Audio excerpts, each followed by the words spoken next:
Sillod express news मध्ये आपले स्वागत। आजच्या आरथी शेतकरी आंदोलन, कर्जमाफीसाठी छत्रपती संभाजीनगरात शेतकऱ्यांचा एल्गार, मंत्र्यांच्या आश्वासनानंतर आंदोलन स्थगित।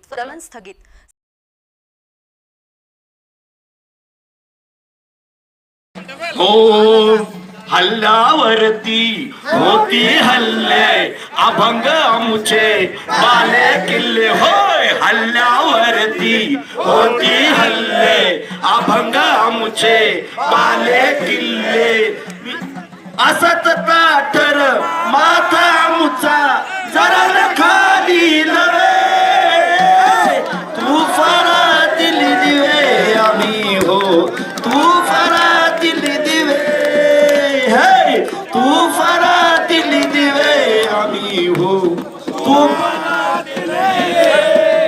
काळ्या धरणी वरचे काळे, या काळाने विणले जाळे। कुणी विणले? ह्या सरकारनं जाळ विणले, ह्या काळ्याने जाळ विणले। कोणतं जाळ विणले? कोणासाठी? ह्या काळ्या धरणीसाठी हे जाळ विणले। काळ्या धरणी वरची काळे, काळानेही विणले जाळे। करील काळे आपुले आता, काळ धरणी सवे। खाली बसा, उफारातील दिवे आम्ही हो। विनंती आहे, खाली बसा, बसा जागेवर, बसा जागेवर, खाली बसा, जागेवर बसा। उफारातील दिवे आम्ही हो। फोन घ्या, मीटिंगचं टायमिंग निश्चित केला, फोन घ्या। फोन द्या।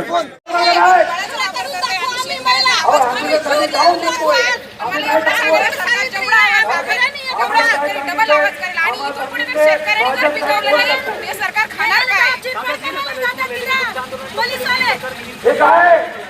सरकारला 100% शेतकऱ्याच्या आंदोलनाची लागणार आहे, नाहीतर त्याला इथून पुढे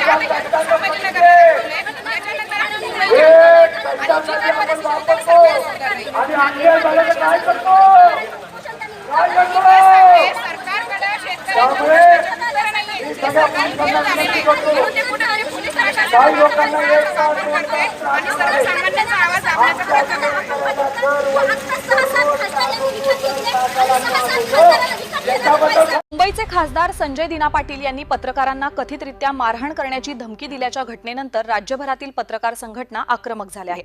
बुलढाणा जिल्हा टीव्ही अँड डिजिटल मीडिया असोसिएशननं या घटनेचा तीव्र निषेध करत खासदारांवर पत्रकार संरक्षण कायद्यानुसार तात्काळ गुन्हा दाखल करण्याची मागणी केली आहे।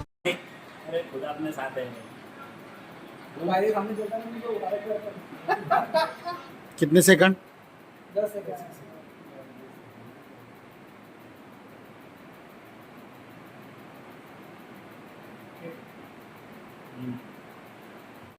संजय दिना पाटील मुर्दाबाद, मुर्दाबाद मुर्दाबाद। संजय दिना पाटील मुर्दाबाद, पत्रकार एकता जिंदाबाद, पत्रकार एकता जिंदाबाद, मुर्दाबाद मुर्दाबाद। संजय दिना पाटील मुर्दाबाद, मुर्दाबाद मुर्दाबाद। संजय दिना पाटील मुर्दाबाद। निषेध असो, निषेध असो, खासदार पाटलांचा निषेध असो, निषेध असो, निषेध असो, खासदार पाटलांचा निषेध असो। गुन्हा पत्रकार संरक्षण कायद्यानुसार गुन्हा दाखल झालाच पाहिजे। खासदार संजय दिना पाटील यांच्यावर पत्रकार संरक्षण कायद्यानुसार गुन्हा दाखल झालाच पाहिजे। पत्रकार हा समाजाचा आरसा आहे आणि राजकीय जे वातावरण आहे ते समाजापुढे ठेवणे हे त्याचे कर्तव्य आहे। हेच पत्रकार आता कर्तव्य करत आहे आणि अशा कर्तव्य बजावत असताना जे खासदार संजय दिना पाटील आहे त्यांनी अत्यंत खालच्या स्तरावर पत्रकारांना वागणूक दिली आहे आणि जीवे मारण्याची धमकी सुद्धा दिलेली आहे। याचा आम्ही जे टीव्ही जर्नलिस्ट अँड मीडिया असोसिएशनच्या माध्यमातून निषेध नोंदवत आहे आणि आज आम्ही जिल्हाधिकाऱ्यांमार्फत जे राज्याचे मुख्यमंत्री आहे त्यांना निवेदन सादर केले आहे की जे खासदार संजय दिना पाटील यांच्यावर पत्रकार संरक्षण कायद्यानुसार गुन्हे दाखल करावा, अन्यथा जर हे गुन्हे दाखल झाले नाही तर यापुढे देखील मोठ्या प्रमाणात आंदोलन छेडण्यात येईल।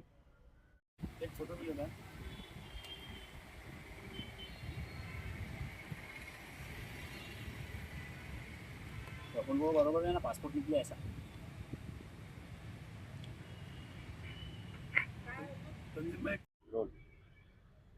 पत्रकारांनी विचारलेल्या प्रश्नांवर खासदार संजय दिना पाटील हे चिडून जाऊन अत्यंत खालच्या भाषेत पत्रकारांवर त्यांनी टिप्पणी केली आहे। त्याचबरोबर जीवे मारण्याची धमकी देत या संपूर्ण संभाषणादरम्यान त्यांनी स्वतः काही लोकांना मारलं असल्याची कबुली देखील दिली. एकंदरीतच लोकशाहीचा चौथा आधारस्तंभ आहे आणि देशामध्ये अजूनही कायद्याचं राज्य आहे.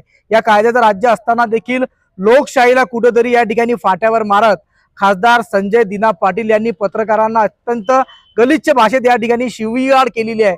एकंदरीतच त्यांचा खाण्यापिण्यापर्यंतचा त्यांनी प्रकार जो आहे तो काढला. या ठिकाणी संपूर्ण प्रकार निषेधार्ह आहे. आम्ही टीव्ही आणि डिजिटल मीडिया असोसिएशन बुलढाणाच्या वतीने खासदार संजय दिना पाटील यांचा निषेध करतो. त्यांनी माफी जरी मागितली असली तरी ज्या शब्दांचा त्यांनी प्रयोग केला तो अत्यंत निषेधार्ह आहे आणि जे शब्द वापरत त्यांनी आधी केलेल्या कृत्याचा एकंदरीतच कबुली जबाबच त्यांनी दिला आहे. त्यामुळे त्यांच्यावर तात्काळ पोलीस विभागानं गृह मंत्रालयानं त्यांची दखल घेऊन त्यांच्यावर गुन्हे दाखल करावे आणि ज्या गुन्ह्याची त्यांनी पत्रकाराशी बोलताना कबुली दिली त्याची चौकशी करून त्यांच्यावर अटकेची कारवाई करण्यात यावी. आणि त्याचबरोबर पत्रकारिता संरक्षण कायद्यानुसार खासदार संजय दिना पाटील यांच्यावर गुन्हा दाखल करावा. महाराष्ट्रामध्ये कायद्याचं राज्य आहे. आर्टिकल 19 नुसार पत्रकाराला प्रश्न विचारण्याचा हा मूलभूत अधिकार आहे. या अधिकारावर जर कोणी गदा आणण्याचा प्रयत्न करत असेल तर ते या महाराष्ट्र राज्यात कदापि खपून घेतलं जाणार नाही. या पुरोगामी महाराष्ट्रातील लोकशाहीला जर कोणी अशा पद्धतीने काळीमा फासण्याचा प्रयत्न करत असेल तर या ठिकाणी असा प्रयत्न तमाम महाराष्ट्रातील पत्रकार यशस्वी होऊ देणार नाही. हे देखील खासदार संजय दिना पाटील यांनी लक्षात घ्यावं.